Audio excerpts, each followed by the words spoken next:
Hi, it's Reggie. Welcome back to Moonlight Moments. There's something quietly terrifying about not knowing what you think of yourself, especially when so much of your life has been shaped around what others think of you. This episode is a soft unraveling of that fear. We'll follow Jade, a woman slowly losing herself to an app that reflects the world's opinion of her back through a glowing screen. But what happens when the noise gets louder than your own voice? And how do you begin to return to yourself? Gently, honestly, without performance. This is a story about what it means to truly see yourself again, and let that be enough. So take a breath and let's begin.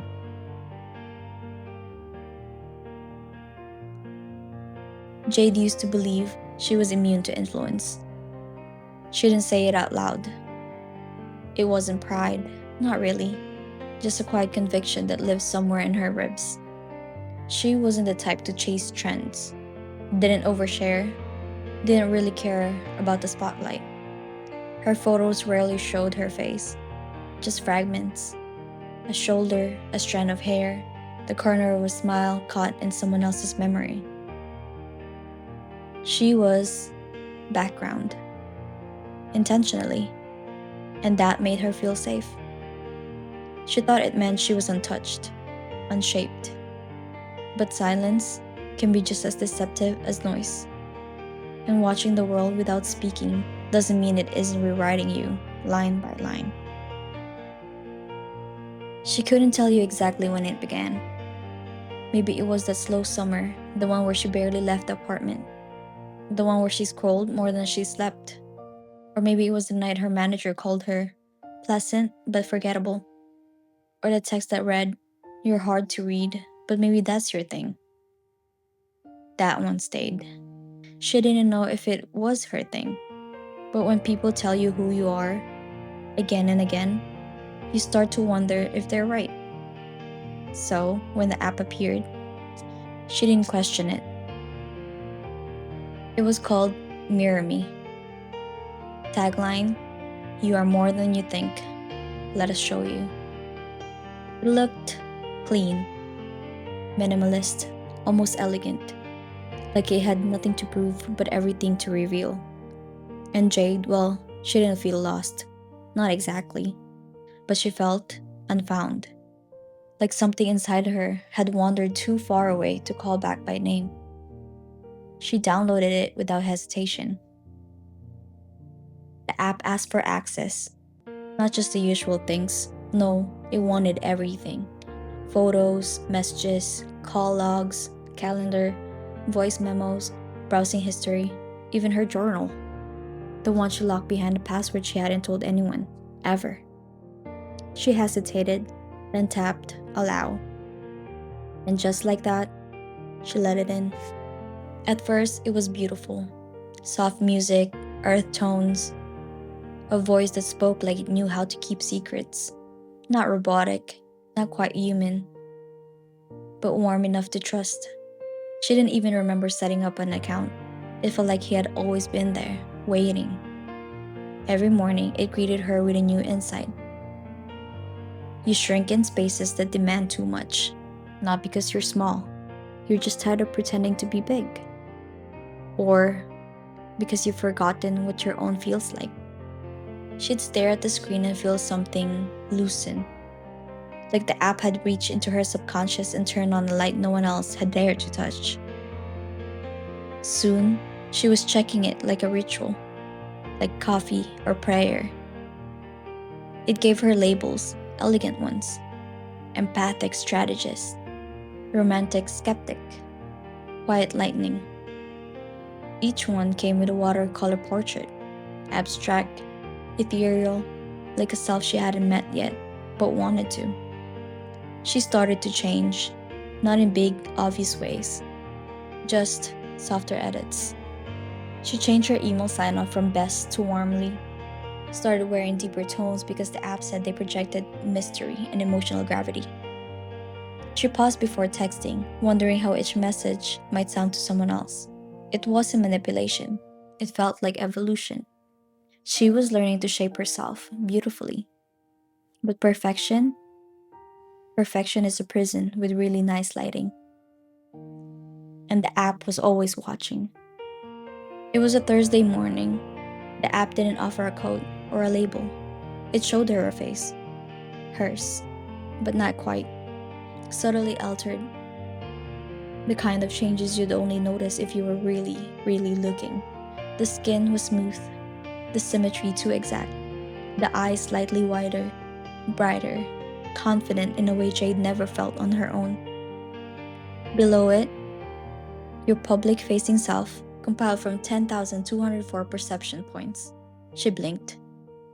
The image didn't move.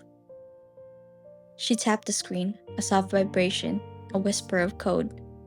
Would you like to enhance your likeness? We can improve how you're experienced by others. Your essence deserves to be more appealing. She whispered no. The app paused, just long enough for her chest to tighten. Understood.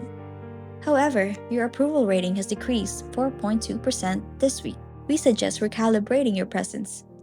Approval rating? From who? The app didn't answer. It never really did. It just nudged. After that, the world started to glitch. Not in dramatic horror movie ways, just off. Her favorite mug, the one she always left beside the sink, was turned to face the window. Her hallway mirror, once charmingly crooked, now hung straight and sterile. Her playlist changed.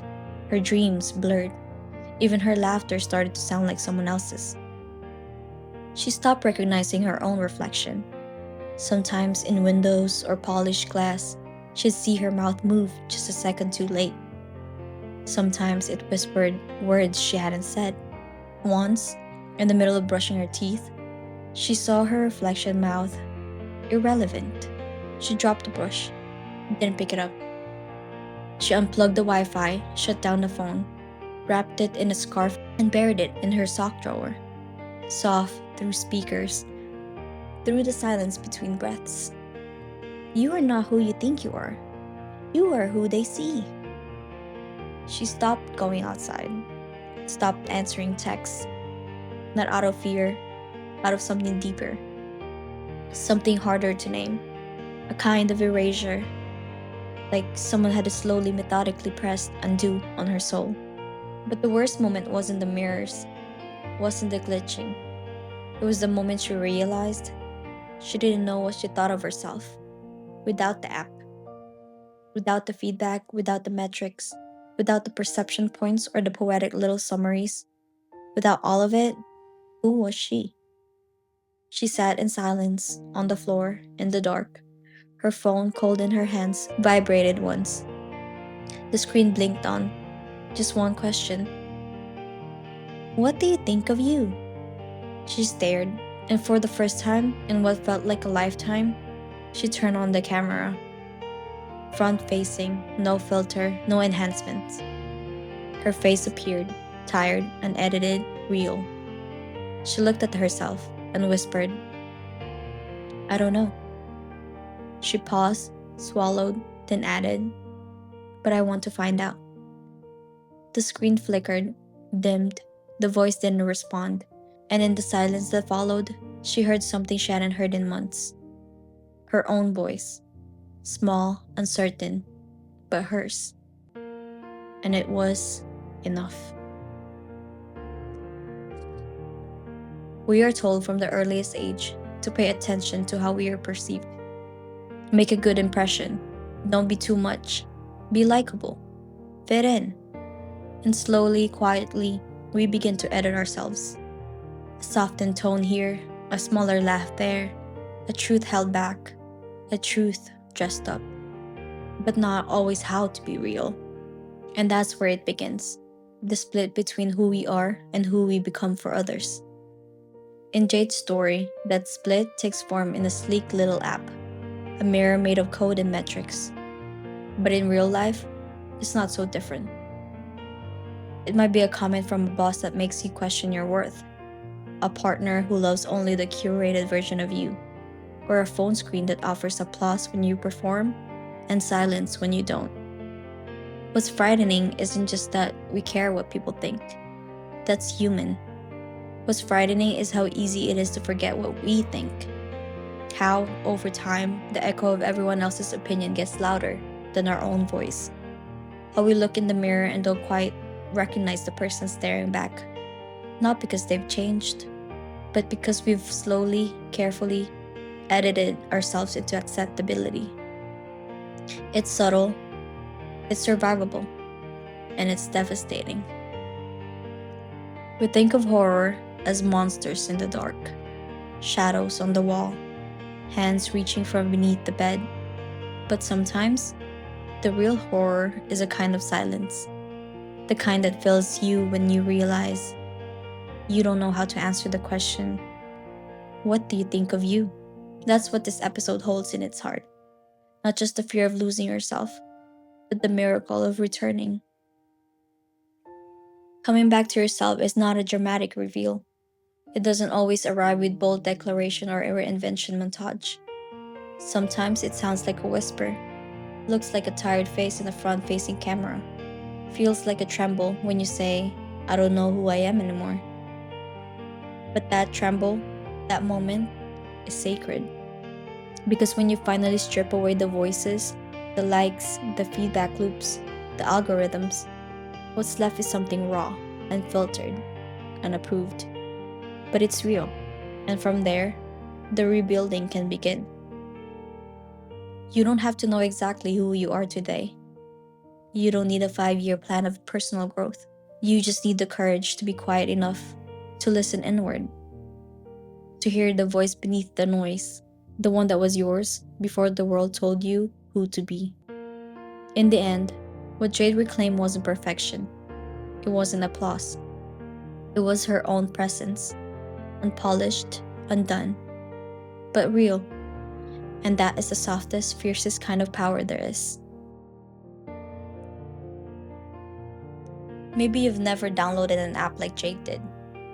But maybe you've opened your phone 10 times in 1 hour just to see if someone liked what you shared. Maybe you've rewritten a message 5 times, each version a little more pleasing, a little more palatable. Maybe you looked in the mirror and wondered if your face was something people could fall in love with, or tolerate, or scroll past.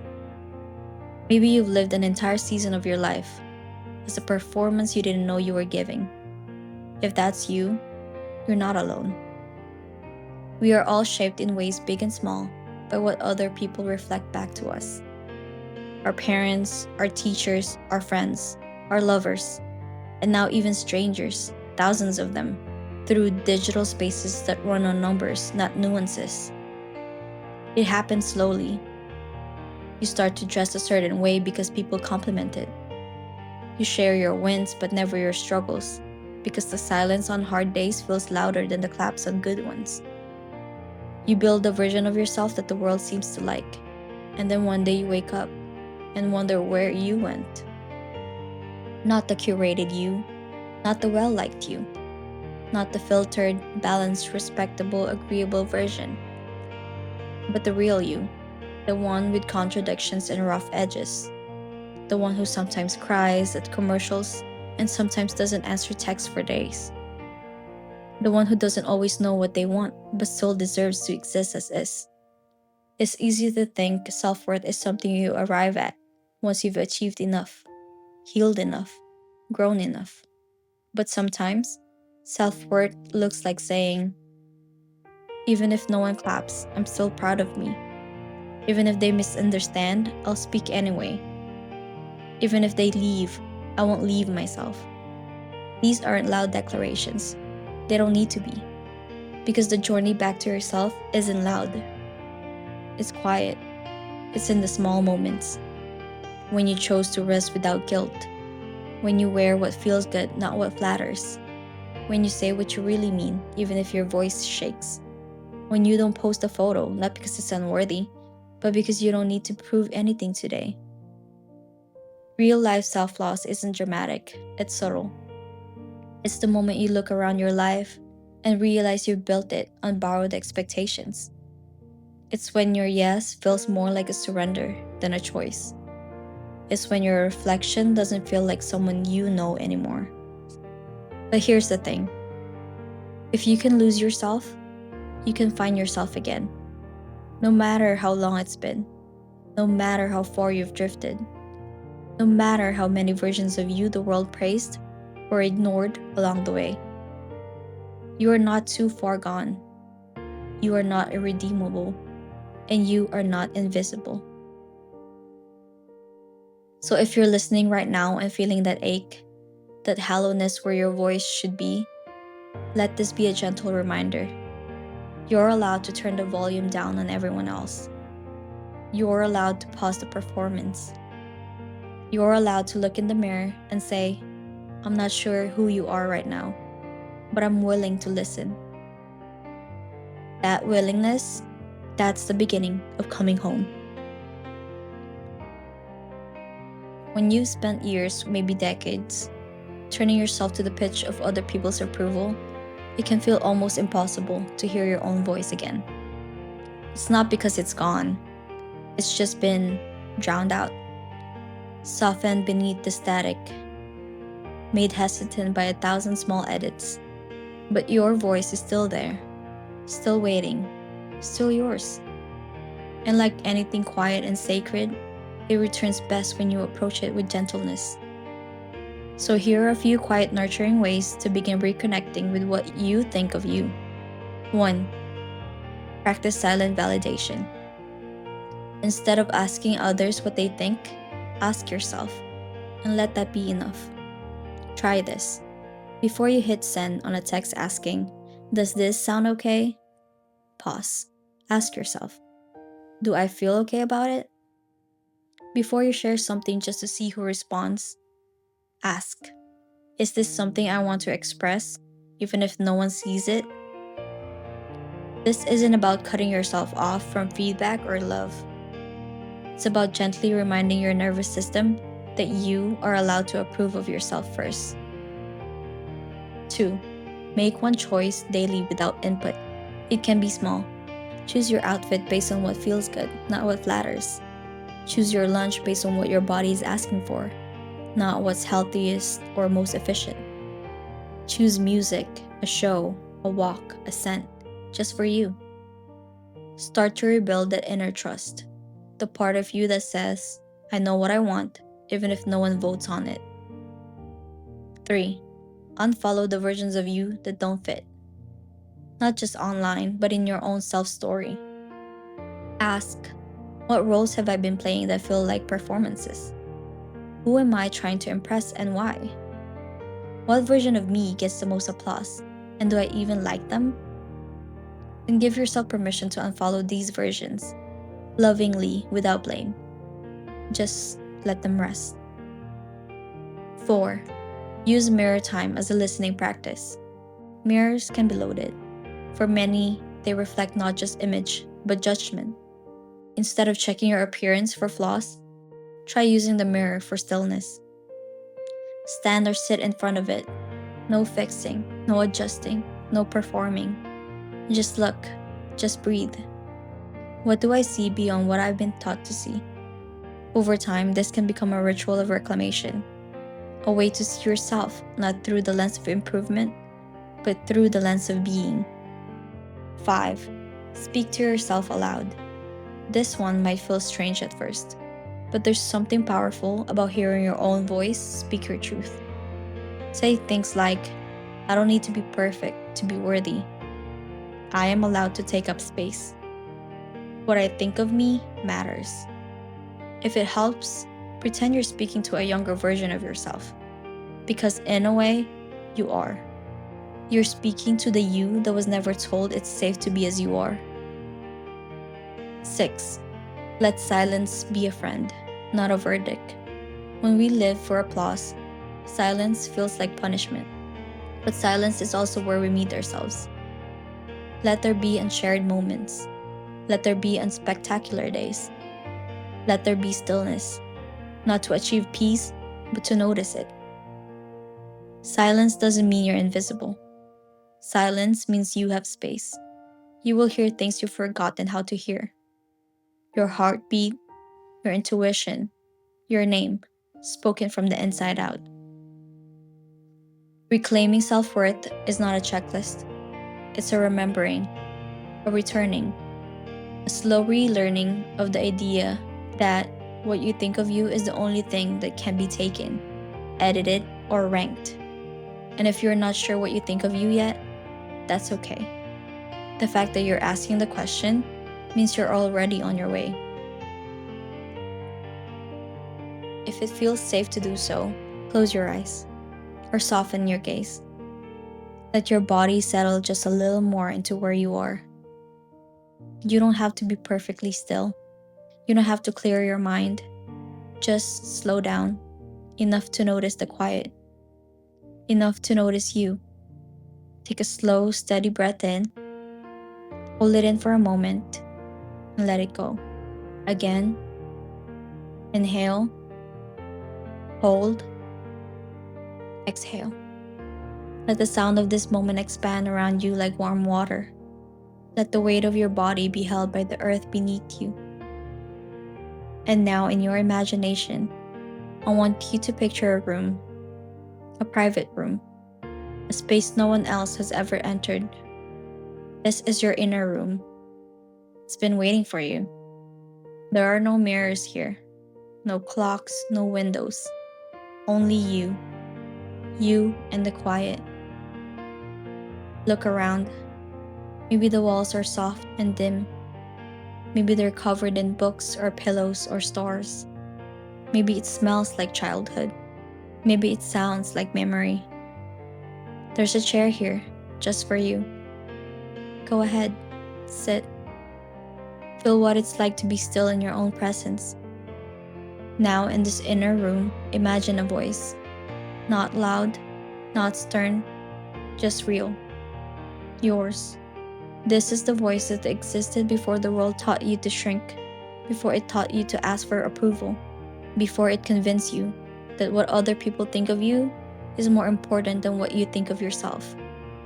That voice might sound small at first. It might tremble. It might say nothing at all. That's okay. You're not here to demand anything from it. You're here to listen. You're here to remember. Now ask yourself gently, what do I think of me? Don't rush to answer. Don't panic if you don't know. Let the question echo softly inside you. Let it move through your ribs like a breeze. If an answer comes, let it come. If silence comes, let that be sacred too. Sometimes the most honest thing we can say is, I don't know. And sometimes the bravest thing we can do is stay anyway. Sit in the silence, in the not knowing, in the returning. Let your breath come back into your awareness. Feel your chest rise and fall. You are not here to perform. You are not here to be ranked, liked, or shaped. You are here. You are. And that is enough. Take one more slow breath. And when you're ready, begin to open your eyes. But leave the door to the inner room open, so you can return to it anytime you forget what you think of you. What other people think of you can be useful, but what you think of you, that's sacred. Jade's story was written like a psychological thriller, but it's really about something deeply real. The fear of forgetting who you are when you've spent too long performing who you're expected to be. If you saw yourself in her, in the hollow ache of needing approval, in the gentle terror of not knowing your own voice anymore, then take this as your invitation. You don't need to become louder. You don't need to become more impressive. You just need to become honest with yourself again. That honesty might start with uncertainty. I don't know who I am. I don't like who I've been performing as. I miss the me I used to feel. That's okay. Coming home to yourself doesn't require clarity right away. It just requires willingness. Your self-worth doesn't live in the reflection the world gives you. It lives in the quiet, unfiltered way you come home to yourself when no one's watching. Thank you for being here with me tonight. Follow Moonlight and Moments wherever you listen. and share it with someone who might need a little light today. Until next time, and as always, love yourself better than yesterday.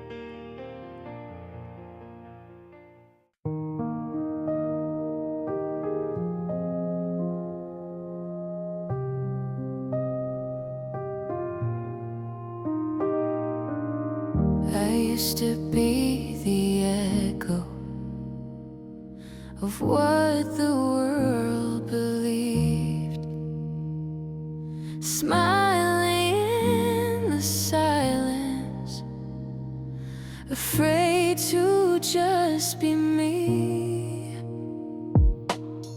I wore 1,000 faces to feel a little seen, but none of them could hold me the way I long to be. I asked the mirror questions, it never answered back, until I found the stillness behind what I thought I lacked. Now I don't need the numbers or who they think I should be. I'm learning to come home to what I think of me.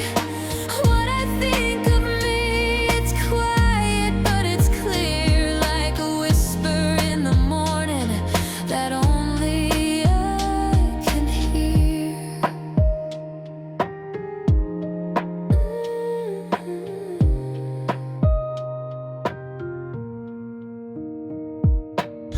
I'm not looking for